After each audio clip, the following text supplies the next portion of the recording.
Good morning. Today we will be discussing a topic of medication safety practices. Let me start with this. Have you ever seen this kind of prescription in your life? No? And then can you read this prescription? Will it be safe for you if you write this prescription for your patients? And then finally, the pharmacist cannot read this properly. It will harm to the patient, and this will be dangerous for your daily practice. Again, you see here that some of the prescription cannot be read by the pharmacist. So the pharmacist cannot treat the patient, cannot give the patient the proper medicine that was expected to be given by the doctors. Not because the pharmacist cannot be able to provide medicine, but they cannot read at all. This is what we call illegible handwriting. When we are talking about the goal of drug therapy is actually the achievement of defined therapeutic outcomes that improve a patient's quality of life while minimizing patient risks. At the same time, you treat the patients and also make sure that your treatment do not harm your patients. With every therapy, there must be a risk which is known or unknown. Okay? The risks are defined as drug misadventures. Can be divided into adverse drug reaction or ADRS or medication error. This is the definition of medication error. Medication error is defined as any preventable event that may cause or lead to inappropriate medication use or patient's harm, while the medication is in the control of the healthcare profession or professional, patient, or consumer. The relationship between medical errors or medication error, adverse drug events, or adverse drug reactions can be represented by this diagram.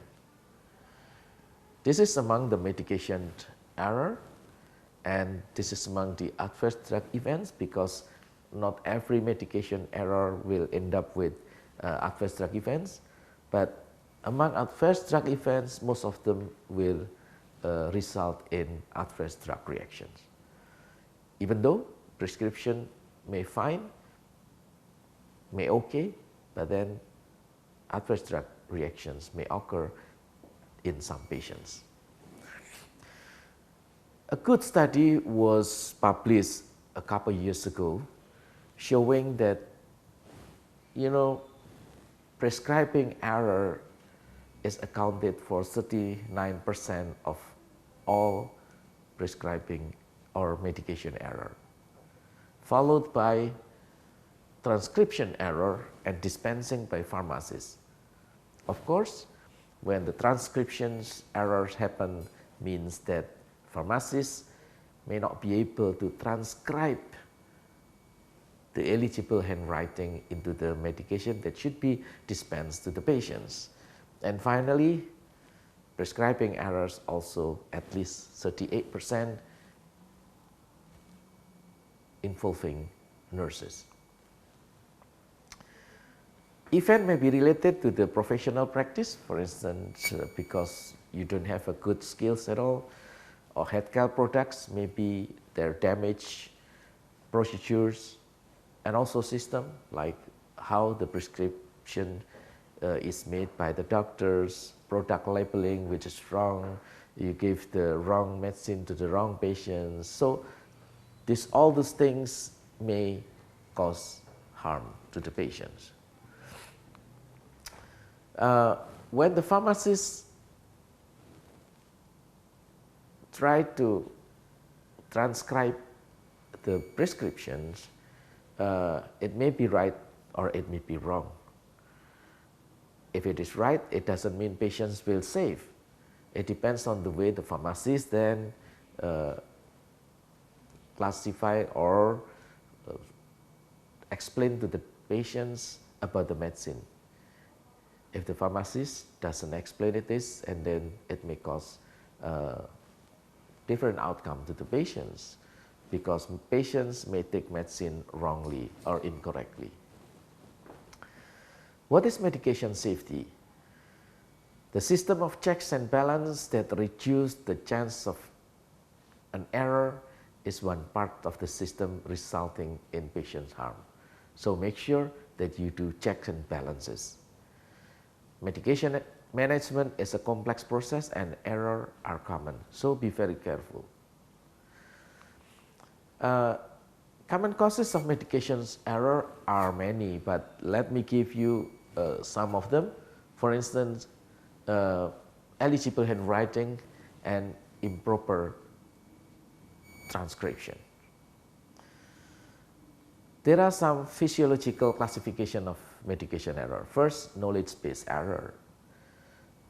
For instance, you are deciding to give penicillin to the patients, but you didn't ask patient whether he or she experienced allergy previously after receiving penicillin. This is what we call knowledge-based error. Second, rule-based error. You inject patients in the wrong place, on the wrong side. For instance, diclofenac. You give it intramuscularly in upper leg, not in gluteus. So that's what we call rule-based error. Applying a bad rule is another classification or another term for medication error. For instance, you start prescribing high dose of captopril ACE inhibitors for hypertension patients. You have to start with small dose and increase it using titration dose. So do not start with the highest dose. If you start with the high dose, then you introduce what we call applying a bad rule. Medication prescribing problems may occur anywhere in the world, but according to the previous study, 61.6% of physicians have illegible handwriting. Let me give you this example. Can you guess what prescription is there on the first line? You may find Sendril, Pendil, or whatever they are. But this prescription has sent the patient to the ICU, and then finally the doctor was jailed. Why is that? The doctor actually would like to prescribe Isordil, which is for heart attack, but then it was read as Plendil or Felodipine by the pharmacist. So the patients must be sent to the ICU because an emergency situation of wrong medication. Again, this is similar with the first example that I just presented to you. Is it what? Vasotec, Vasoter, or whatever it is. Fantin. Because they are totally different. When you say this is Vasotec, it is enalapril. This is for hypertension. But then if you said this is Fantin, which is antibiotic cefodoxime proxotil. So you can imagine, instead of giving antihypertension enalapril or Vasotec, you then prescribe antibiotic for your patients who is having hypertension. Okay, now how to prevent error while you are prescribing medication to the patient? Prescriber's obligation is to make sure that you prescribe proper medications. You also clearly define or explain to the patients about the medication and how to use it. And then prescribers should write or print prescribing correctly, and it has to be very clear and can be read by the pharmacist. Sometimes we can use computers to prevent error or using verbal communication.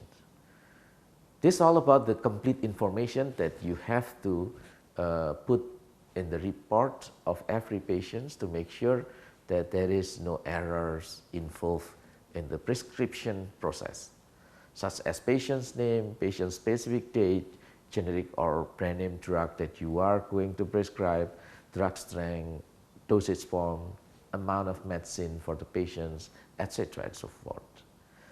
Let me give you an example of incomplete written medication order which may be dangerous to the patients. Is this prescription correct? Well, of course, it can be read. Captopril tablet number 30, and then it should be taken 3 times a day. When you just give this prescription to the pharmacist, what the pharmacist does, the pharmacist will dispense 30 tablets of captopril with a strength of 12.5 milligrams or 25 milligrams. If, for instance, patients has usually already been treated for 50 milligrams 3 times a day, and then by giving 12.5 milligrams 3 times a day, it doesn't improve anything for the patients, and patients may suffer from stroke because of high systolic blood pressures, which cannot be reduced by substandard dose of 12.5 milligrams. So be very clearly define what you are going to prescribe. For instance, captopril tablets milligram 2.5, and then you need 30 tablets for the patients and give it like this. 1 tablet every 8 hours instead of 3 times a day. Because 3 times a day doesn't mean anything on pharmacokinetic profile of the medicine. Make sure that patients taking the medicine of every 8 hours, every 12 hours, or every 6 hours. Okay, now when you do the medication orders, make sure you don't use a very old terminology or very old orders such as QD or OD instead of the word daily. You better write down daily, 1 tablet daily or every 24 hours. Do not use letter U for unit. You better write it down unit instead of only U. And then instead of UG for microgram, you better write down MCG, etc. and so forth. Let me give you an example of this. Can you guess what prescription it is? Well, it's regular insulin. 60? No, it's 6 unit. So be very careful of writing this. So instead of U, you better write unit, not U like this, because it will be misinterpreted as 0 or 60. And then avoid, whenever possible, you better use 500 milligrams instead of 0.5 grams. Never leave decimal point NIC, for instance, Haldol 0.5 milligrams, not Haldol 0.5 milligram, because it will be misinterpreted as 5 milligram, and it will harm your patient. Again, when you write down a prescription, do not use, like this in a line, because the dot here may be misread, and then instead of 1.0 milligram colchicine, and then the pharmacist will dispense 10 milligram. and it will be dangerous for the patients. I would say this is prescribing crime. When the doctor prescribes so many medicines to the patients, regardless the diagnosis of the patient, you have to be very careful and understand the real problems with these prescriptions. When you put all these things in one prescription paper and then make sure you understand this. For instance, you are prescribing ciprofloxacin, which is antibiotics. At the same time, you also prescribing antacids. Okay, what is happening with them? Drug interaction happen quite often. Okay, this, for instance, shows the peak concentration of ciprofloxacin if it is taken orally using water. Okay, but then if you also prescribe antacids, you see here the peak concentration of the ciprofloxacin reduces significantly. Will you treat the patients? Will you cure the patients? Of course not. So drug interaction will be very significant to reduce the or to decrease the efficacy of medicine. Another situation is what we call LASA, or look-alike or sound-alike medicine. So be very careful of writing down or taking any medicine.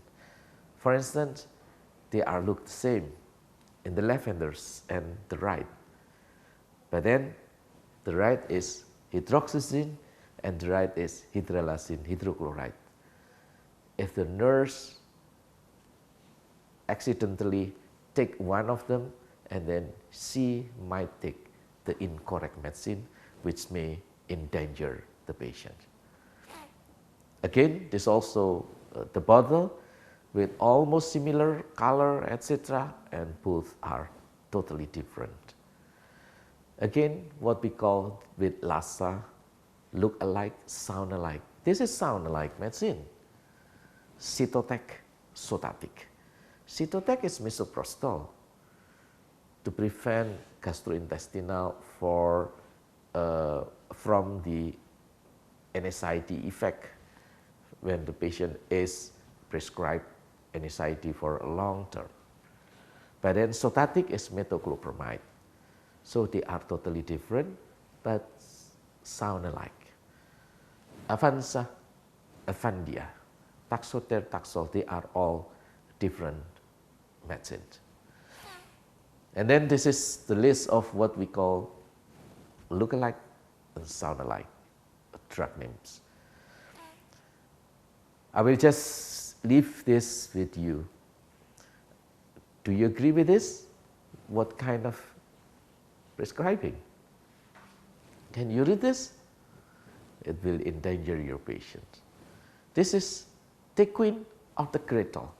Tequin, if you say this is Tequin, mean gadifloxacin is antibiotics, but in fact this is Tegretol of carbamazepine for patients with epilepsy. So be very careful of prescribing. Make it correct to avoid harm to the patients. And then this one, is this Coumadin or Avandia? Coumadin is warfarin, antiplatelet. But then when we are talking about Avandia, is another medicine, rosiglitazone, is oral antidiabetics. So if you are about to prescribe Coumadin for patient with post-stenting, and then finally the pharmacist give the patient or dispense rosiglitazone, Avandia of oral antidiabetics, you can imagine what will happen with the patients. So be very careful. It is why recently there have been a new era of using what we call computer prescribing order entry, in which the doctor should use this software to make sure that what they are prescribing is correct, can be read, and also to prevent from unnecessary adverse events due to interactions or drug interaction. Thank you very much.